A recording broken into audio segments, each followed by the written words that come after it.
En 1973, un libro contó la historia real de una mujer con 16 personalidades distintas, atrapadas dentro de un mismo cuerpo. Se convirtió en un fenómeno mundial, vendió millones de copias, inspiró una película que ganó un Emmy, y cambió para siempre la forma en que la psiquiatría entendía la mente humana. Pero la mujer real detrás de esa historia le escribió, en secreto, una carta a su propia médica. Decía, palabra por palabra, no tengo ninguna personalidad múltiple. Ni siquiera tengo un doble. Soy todas ellas. Esa carta estuvo escondida durante más de 50 años. Y cuando finalmente salió a la luz, no solo puso en duda un caso clínico, puso en duda miles de diagnósticos reales, hechos a personas reales, en todo el mundo, durante casi 2 décadas. Este es el caso real detrás del libro y la película Civil. Vamos a reconstruir lo que pasó entre una paciente que necesitaba ser vista, una psiquiatra que necesitaba un caso que hiciera historia, y una periodista que necesitaba un éxito de ventas. Y vamos a entender cómo, entre las tres, terminaron convenciendo a un país entero de algo que no era exactamente cierto. Su nombre real era Shirley Ardell Mason. Nació el 25 de enero de 1923 en Dodge Center, un pueblo pequeño de Minnesota, hija única de un carpintero adventista y de una madre a la que, años más tarde, distintos médicos describirían como una mujer con una enfermedad mental grave y sin tratar. La familia Mason pertenecía a una comunidad religiosa adventista muy estricta, en un pueblo donde casi todos se conocían entre sí. Puertas afuera, parecían una familia común. Puertas adentro, según reconstruirían después distintos investigadores, la salud mental de la madre de Shirley era un secreto del que nadie hablaba abiertamente. Shirley era una niña con un talento real para el dibujo y la pintura. Pero también era una niña que pasaba largos periodos completamente aislada, con episodios de amnesia que ni ella misma podía explicar, bloques de tiempo que simplemente desaparecían de su memoria. A los 20 años, mientras estudiaba para ser maestra, empezó a sufrir crisis de ansiedad severas. En 1954, ya adulta y viviendo en Omaha, Nebraska, llegó al consultorio de la psiquiatra que iba a cambiar el resto de su vida, la doctora Cornelia Wilber. Wilber tenía 38 años, una carrera ambiciosa en un campo dominado por hombres, y un interés muy específico, llevaba tiempo buscando un caso real de un trastorno que, hasta entonces, casi nadie en Estados Unidos había documentado con detalle. La personalidad múltiple. ¿Qué pasa cuando la persona que te está tratando necesita, tanto como tú, que tu diagnóstico sea el correcto? En esa época, el único caso de personalidad múltiple conocido por el público general en Estados Unidos era el de Cress Costner Sizemore, la mujer real detrás del libro y la película Las tres caras de Eva, de 1957. Pero ese caso hablaba de 3 personalidades. Wilber, según reconocería después, quería documentar algo mucho más grande. Wilber empezó a tratar a Shirley con un método que hoy resultaría impensable, sesiones de hipnosis combinadas con inyecciones de pentotal sódico, una droga que en esa época se promocionaba, sin ninguna base científica real, como el suero de la verdad. Bajo el efecto de esas sesiones, Shirley empezó a hablar con voces distintas de la suya. La primera fue una niña que se llamaba Peggy. Con los meses, aparecieron más. Con los años, Wilber llegó a documentar hasta 16 personalidades distintas dentro de una sola paciente.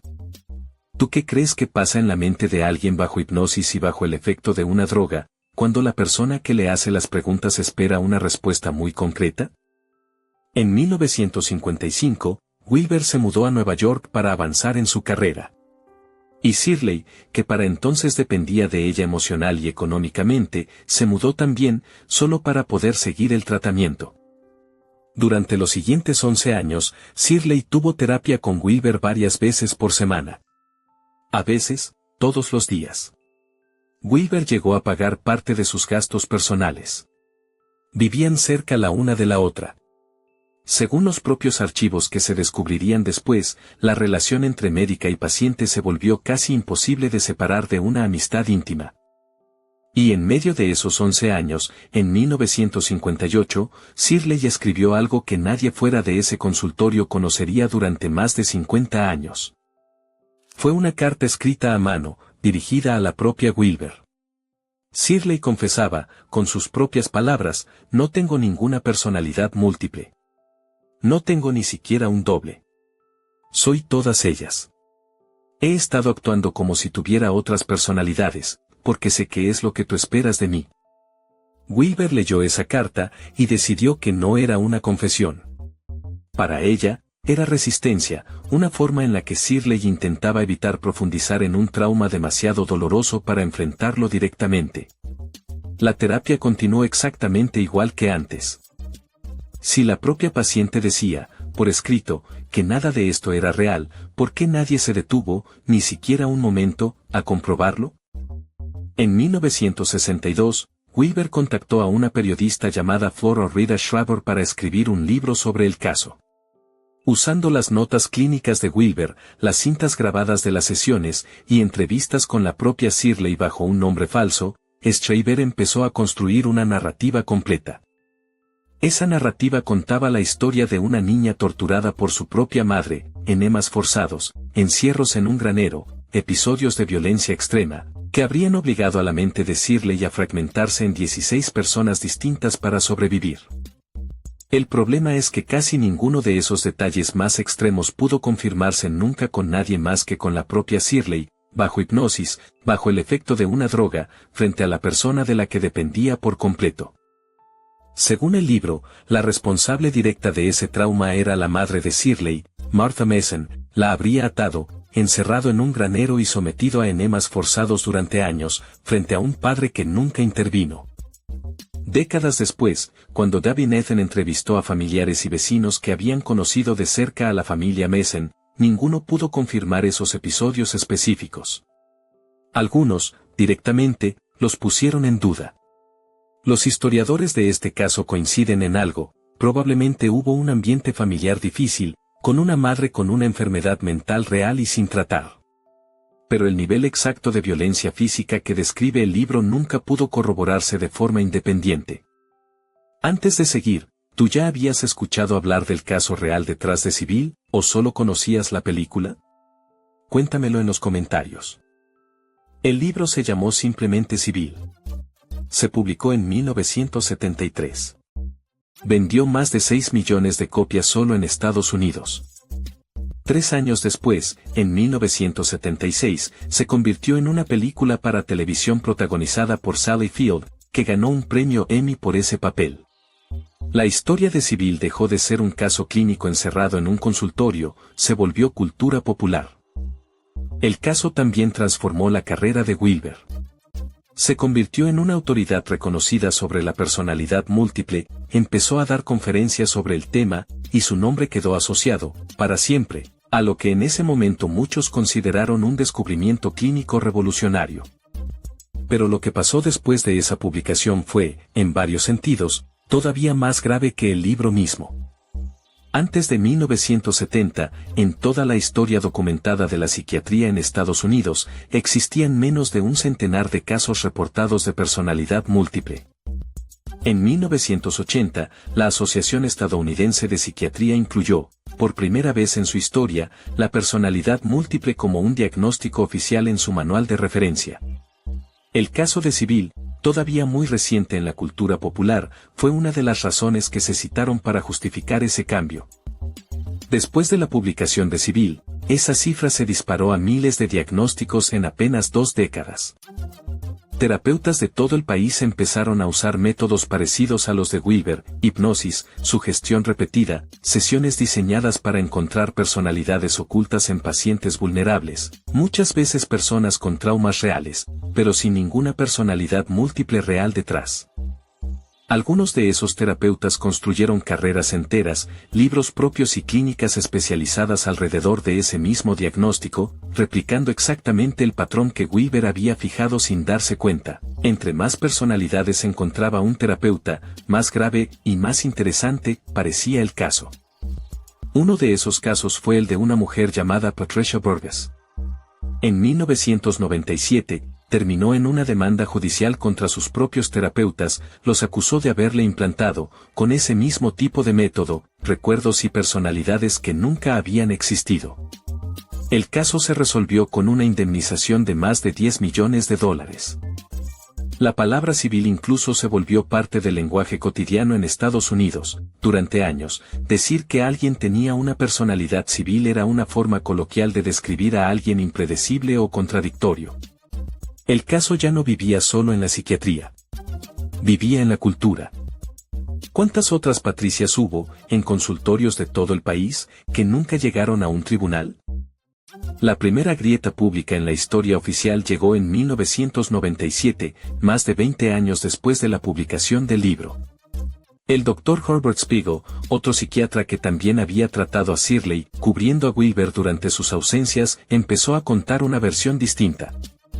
Spiegel decía algo que contradecía toda la narrativa oficial. Para él, Shirley no tenía 16 personalidades.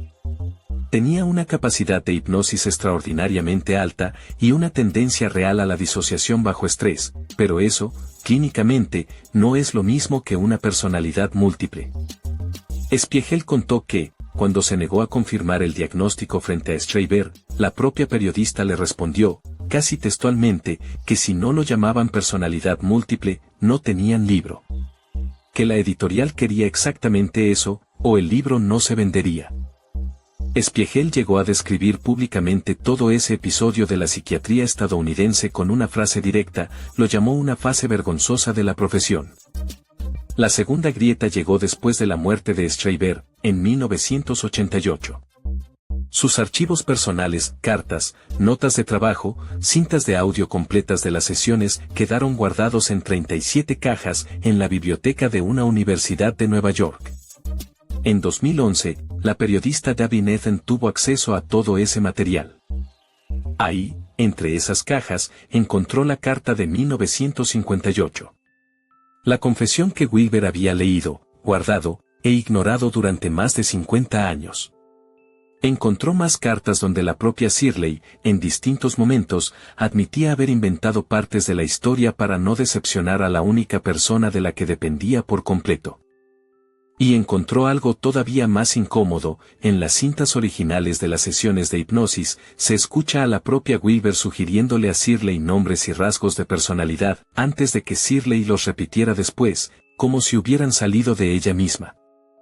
Nathan publicó su investigación en el libro Sebel Exposed, en 2011.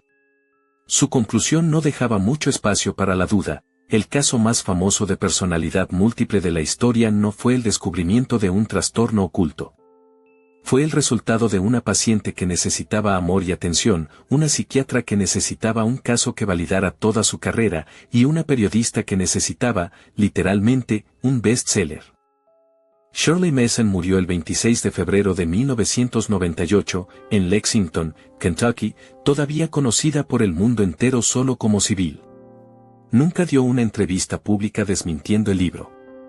Nunca apareció frente a una cámara para contar su propia versión.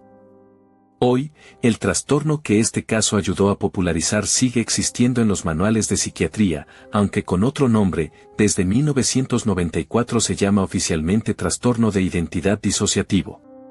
Pero la ciencia actual es mucho más cautelosa que en los años 70, la mayoría de los especialistas coinciden en que la hipnosis y la sugestión repetida pueden, literalmente, generar síntomas que no existían antes de empezar la terapia.